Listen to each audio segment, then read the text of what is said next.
माली, महाराज इस तरह घायल होकर आए हो, तुम्हारी ऐसी अवस्था किसने की है? महाराज, बागीचे में एक बहुत बड़ा सुअर आ गया है, पूरे बागीचे को तहस नहस कर दिया है। उस सुअर को मैं भगाने के लिए गया, उसे मारने के लिए गया, और सुअर ने इस तरह से मुझे घायल कर दिया महाराज। तो अमर रहे गद्दी सदा, अन्नदाता सरकार, दोहार श्री महाराज की, आज सुनियो मेरी पुकार।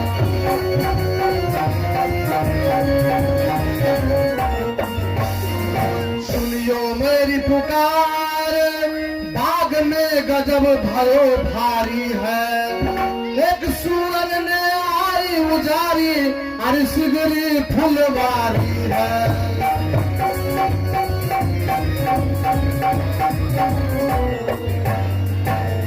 तरफा के रोस तोरे, पुनी तोरी तरकारी है, माय बिदार में गयो प्रभु जी, ये हालत कर डाली है।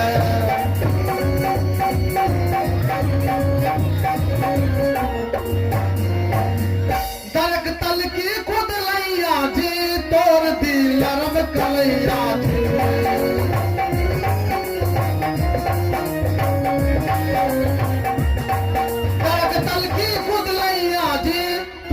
लड़म करैया थे, अरे हाल जिन मेरो कर गयो, अरे मोरी मग्या, अरे मोरी मग्या, अरे मोरी मग्या मर गयो।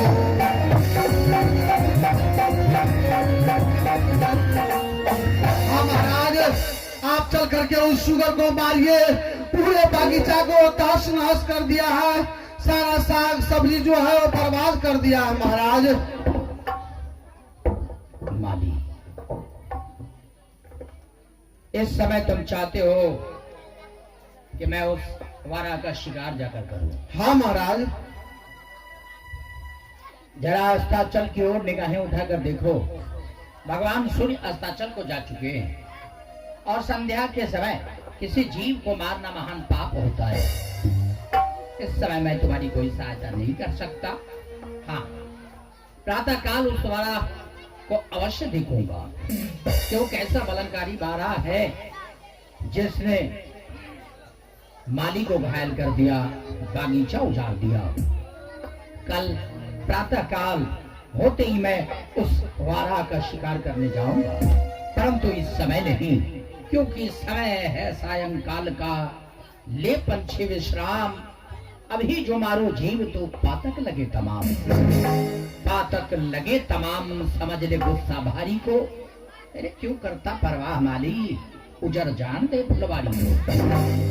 फुलवारी उजर गई तो उन्हें फिर से लगा सकते हैं, परंतु धर्म बिगड़ जाए तो वो फिर से नहीं जुड़ता। जाओ, राज्य वैद्य से पहले अपनी चिकित्सा करवा लो।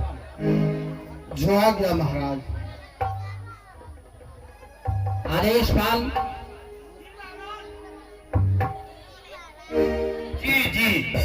सेना नायक को सूचित कर दो जी कि हमारे बहादुर और साहसी सैनिक की एक टुकड़ी प्रातःकाल तैयार रखे, मैं वारा का शिकार करने निकलूंगा। जैसी आज्ञा हो महाराज, अभी मैं सेना नायक को सूचित करता हूँ। जितने भी सेना नायक हैं, सब के सब आ जाओ।